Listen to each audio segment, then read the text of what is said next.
अच्छा, सुंदरकांड की पहली चौपाई कौन है, बस इसी की व्याख्या करूंगा। पहली चौपाई, हाँ अब सुन लो, बस 5 मिनट में सुंदरकांड का रहस्य, पूरा रहस्य पहली चौपाई से ही। जामवंत के वचन सुहाए, ध्यान से सुनना, जामवंत के वचन सुहाए, सुनि हनुमंत हृदय अति भाए। यही चौपाई है कि नहीं? सुंदर कांड में बोलने की शुरुआत किससे हुई? जामवंत से हुई। अच्छा, सुनने वाली शुरुआत किससे हुई? हनुमान जी से हुई। जामवंत किसकी भूमिका में है? वृद्ध की भूमिका में। हनुमान जी किसकी भूमिका में है? नौजवान की भूमिका में। अतुलित बलधामम, बोलो है कि नहीं? तो सीधा सा अर्थ यह है कि अयोध्या का बालकांड, भगवान की बाल लीला, बाल चरित्र, अयोध्या कांड में महाराज दशरथ का मरण, भरत जी के चरित्र का विस्तार, चरण पादुकाओं को लाना और राज सिंहासन पर स्थापित करना आदि आदि। अरण्य कांड में कौन नहीं जानता है सीता जी का हरण, गिद्धराज जटायु का उद्धार। किष्किंधा कांड में हमने आपको बताई दिया राम जी की सुग्रीव जी की मित्रता और बाली का निधन। ये सुनाया कि नहीं सुनाया? लेकिन सुंदर कांड में ये सब कांड समझ में आ रहे हैं। लंका कांड में लंका में युद्ध हुआ, राम रावण का, लंका में हुआ लंका कांड। उत्तर कांड सारे प्रश्नों का उत्तर उत्तर कांड में मिल गया। लेकिन बीच में ये सुंदर कांड, सुंदर और कांड, और सुंदर कांड में बड़ी बड़ी घटनाएं हुई कि नहीं हुई? बोलो। 75% राक्षस मरे इसी कांड में, 25% लंका कांड में मरे। 75% जिस कांड में राक्षस मरे हों। अच्छा, पूरी लंका में आग लगी, किस कांड में लगी? बोलो। पूरी लंका जल के खाक हो गई सुंदरई कांड में। लेकिन अगर पूरी लंका में आग लगी और लंका जल के खाक हो गई, 75% राक्षस मर गए, तो तुलसीदास जी को लिखना चाहिए था भीषण अग्नि कांड, लिखना चाहिए था कि नहीं? लेकिन भीषण अग्नि कांड ना लिख के इस कांड का नाम क्या रखा? सुंदर कांड।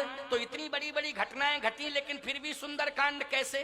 गोस्वामी जी ने कहा इस चौपाई से अर्थ निकाल लेना, सारांश समझ में आ जाएगा। इसी चौपाई के आधार पर इस कांड का नाम हो गया सुंदर कांड। जामवंत के वचन सुहाए, और सुनि हनुमंत हृदय अति भाए।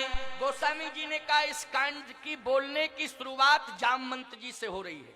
जामवंत मंत्री अति बूढ़ा, और सुनने की शुरुआत हनुमान जी से हो रही है। हनुमान जी हैं अतुलित बल के धाम, नौजवान की भूमिका में। तुलसीदास जी ने कहा जिस समाज में बूढ़े की बात नौजवान सुनता हो, उस कांड में नौजवानों के द्वारा सुंदर सुंदर कांड ही होते रहेंगे, और सदा सुंदर कांड ही होते रहेंगे। अगर वृद्धों की बात नौजवान सदा मानते रहे तो उनके हाथों से सुंदर कांड होंगे कि नहीं होंगे? कोई भीषण विभत्स कांड नहीं होंगे। याद रखना, आज नौजवानों की बात कोई सुनना नहीं चाहता है, इसलिए ना सुनने के कारण नौजवानों के द्वारा विभत्स कांड होते हैं कि नहीं होते हैं? और यदि समाज के नौजवान आज संकल्प ले लें, इस भरी सभा में, इस विशाल यज्ञ में संकल्प ले लें कि हम हमेशा जो भी कार्य करेंगे वृद्धों को प्रणाम करके और वृद्धों की आज्ञा को स्वीकार करते हुए करेंगे, उनके हाथों से सदा सुंदर कांड ही होते रहेंगे। इसलिए हनुमान जी बूढ़े की आज्ञा लेकर के जा रहे हैं। हनुमान जी के हाथों से जो भी कांड हुआ उसको सुंदर कांड से जोड़ा गया। एक और अर्थ 2 सेकंड का, क्यों मूल बात बता दी मैंने कि नहीं बता दी? अच्छा, दूसरा अर्थ क्या है? बोले जामवंत के वचन सुहाए, और सुनि हनुमंत हृदय अति भाए। ये सुहाए क्या है और भाई क्या है? भाई और सुहाए में अंतर है। जो सुहाए है वो भाई नहीं, और जो भाई है वो सुहाए नहीं। आप कहोगे महाराज जी सुहाए क्या है, भाई क्या है? सुहाए मानी सुंदर लगना, और भाई मानी हमारे अनुकूल। जैसे 56 प्रकार का व्यंजन थाली में परोस दिया जाए, और 56 प्रकार के व्यंजनों को हम देखें। रसगुल्ला सुहाए, बहुत अच्छा। लड्डू सुहाए, बहुत अच्छा। कलाकंद सुहाए, बहुत अच्छा। जलेबी सुहाए, बहुत अच्छा। सुहाए, लेकिन खाइए, बोले भाए नहीं, क्योंकि डायबिटीज है। इसलिए सब सुहाए लेकिन भाई नहीं। क्यों नहीं भाई? बोलो। क्योंकि डायबिटीज है इसलिए भाई नहीं। तो भाई क्या? बोले चटनी रोटी मिल जाए तो भाई। चटनी रोटी खाने को मिल जाए तो भाए। हनुमान जी को जितने भी वचन जामवंत जी ने कहे वो सब सुहाए तो थे, लेकिन भाए नहीं। एक ही वचन भाया। वो क्या भाया, बस 2 मिनट की बात है, सुना दूं क्या? सुंदरकांड पूरा हो जाएगा, क्योंकि मैंने कहा था आपसे कि सुंदरकांड भी सुना दूंगा। चिंता मत करो, बिल्कुल तुम तो बैठे रहो, हम मूड में बैठे हैं, सुनाते ही रहेंगे, तुम चिंता मत करो। और तुम लोगों ने भी देखो तो सन्नाटा छाया हुआ है, कहीं से कोई उथल पुथल दिखाई नहीं दे रही है, एकदम सब तटस्थ भाव से बैठे हुए। 2 मिनट की बात है, 5 मिनट बाद आरती ही शुरू हो जाएगी। और थोड़ा जो मुस्लिम समुदाय के द्वारा सम्मान की बात मेरे सामने आई, उनके सम्मान को मैं मंच पर हजारों के बीच में स्वीकार करूंगा। और जो भी अन्य व्यवस्थाएं और भी मंच की हों, अथवा जो भी समिति के लोग चाहते हों, वो सारी की सारी व्यवस्थाओं को हम स्वीकार करेंगे। लेकिन थोड़ी देर बाद, 3-4 मिनट बाद, ध्यान से सुनना, भाई क्या है और सुहाय क्या है। सुहाय ये था कि जैसे आप किसी की प्रशंसा, वास्तविक प्रशंसा कर रहे हैं तो वो सुहाय है नहीं, सुंदर है। यदि आप मिथ्या प्रशंसा कर रहे हैं तो अच्छी नहीं लगेगी, क्योंकि झूठ बोलना, मिथ्या प्रशंसा करना। और यदि आप वास्तविक प्रशंसा कर रहे हैं तो अच्छी लगेगी कि नहीं। तो जामवंत जी हनुमान जी के बारे में जो भी कह रहे थे सुंदरकांड में, वो सब सुहाई था, सुहाए था, लेकिन हनुमान जी को अच्छा नहीं लग रहा था। चिंता नहीं करो, हवा पानी भरा है, हवा से गिर जाता है, घबराना नहीं, बिल्कुल नहीं घबराना, ये तो बहुत बढ़िया हो रहा है, कोई दिक्कत की बात नहीं। इसलिए शांति से सुनना। सुहाए क्या था? हनुमान जी, जामवंत जी महाराज हनुमान जी के व्यक्तित्व की बात कह रहे थे। क्या बोले? कहे ऋक्षपति सुन हनुमान, काच पिसाद रहु बलवाना। तुम्हारे जैसा बलवान चुप्पी साधे बैठा, ये अफसोस है। अच्छा सही बताओ ईमानदारी से, हनुमान जी से बड़ा बलवान है कोई दूसरा? और जामवंत जी यदि बलवान कह रहे हैं तो वास्तविक प्रशंसा है कि मिथ्या प्रशंसा है? वास्तविक प्रशंसा है। हनुमान जी कुछ नहीं बोले, क्योंकि सुहाए है लेकिन भाई नहीं है, इसलिए चुपचाप बैठे। फिर जामवंत जी ने कहा, पवन तनय बल पवन समाना, बुद्धि विवेक विज्ञान निधान। बोलो भाई, बुद्धि विवेक विज्ञान निधाना, जो भी जामवंत जी कह रहे हैं वो सत्य है कि नहीं? बोलो है सत्य कि नहीं? सुहाय है, लेकिन हनुमान जी कुछ नहीं बोल रहे, इसलिए भाई नहीं। जामवंत जी ने फिर तीसरी बार कहा, कवन सुकाज कठिन जग माही, और जो नहीं हो ये तात तुम पाही। कौन सा ऐसा कार्य है? अरे भाई कोई बात नहीं, पानी बरस नहीं रहा है, ये पानी जो पांडाल में है वो पानी जो है थोड़ा सा हवा के वेग के कारण नीचे आ रहा है, इसलिए घबराओ नहीं, चिंता मत करो, बिल्कुल नहीं घबराना है। हनुमान जी की बात हो रही है ना, तो इसलिए पवन तनय बल पवन समाना, ये चौपाई का प्रभाव है। पवन तनय बल पवन समाना, बुद्धि विवेक विज्ञान निधाना, ये चौपाई का प्रभाव है, इसलिए उस चौपाई ने अपना प्रभाव दिखा दिया है। इसलिए चिंता नहीं करना है, आराम से बैठ जाओ। पानी अपना काम करे, वाणी अपना काम करेगी। पानी को अपना काम करने दो, वाणी को अपना काम करने दो, इसलिए घबराने की कोई जरूरत नहीं है। आराम से बिल्कुल तटस्थ होकर के खड़ी रहो, चाहे बैठ जाओ तो बहुत अच्छा रहेगा, और शांति से, कोई बात नहीं। पानी तो थोड़ा बहुत आता ही रहता है, बरस नहीं रहा है, जो भरा हुआ है वो हवा के वेग से आ रहा है, इसलिए घबराने की कोई जरूरत नहीं है, चिंता मत करो। पवन तनय बल पवन समाना, बुद्धि विवेक विज्ञान निधाना। लेकिन हनुमान जी फिर भी कुछ नहीं बोले, हनुमान जी चुपचाप रहे। अब आप विचार करना कि इतना जामवंत जी कह रहे, हनुमान जी चुपचाप हैं, कुछ प्रतिक्रिया नहीं कर रहे, कारण क्या है?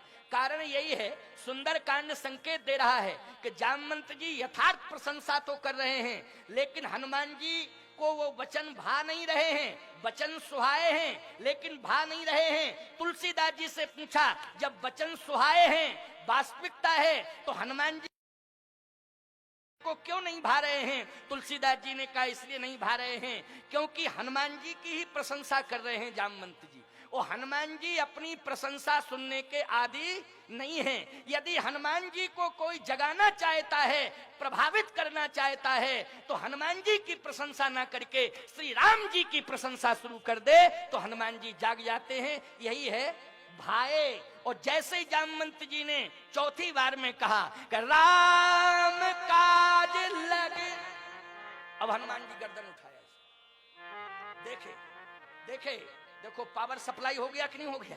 हो गया कि नहीं? क्योंकि प्रशंसा, राम जी का नाम लिया, राम काज लग अरे तू ये अवतारा, तो सुनते हैं भय पर्वताकार।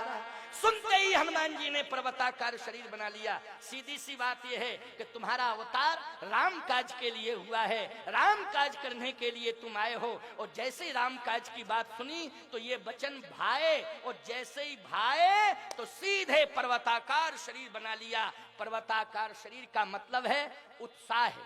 क्या मतलब है? उत्साह है। इसलिए इतना उत्साह बढ़ गया, इतना उत्साह बढ़ गया कि राम काज करने का संकल्प ही ले लिया। बूढ़े जामवंत जी महाराज आज्ञा दो जामवंत में। अब एक और बात सुन लो 1 मिनट की, ठीक है ना? मतलब बढ़ा नहीं रहा हूं, बस केवल सुंदर कांड का महत्व और इस चौपाई में क्लियर हो जाएगा। जैसे ही पर्वताकार शरीर माने ऊंचे हो गए, ऊंचे हुए तो हनुमान जी ने लाल आंखें कर ली, समुद्र की ओर देखा। तो किसी ने कहा, बंदरों ने कहा, समुद्र की ओर क्यों देख रहे हो? हनुमान जी ने कहा कि मेरा मन है कि मैं समुद्र को पी जाऊं।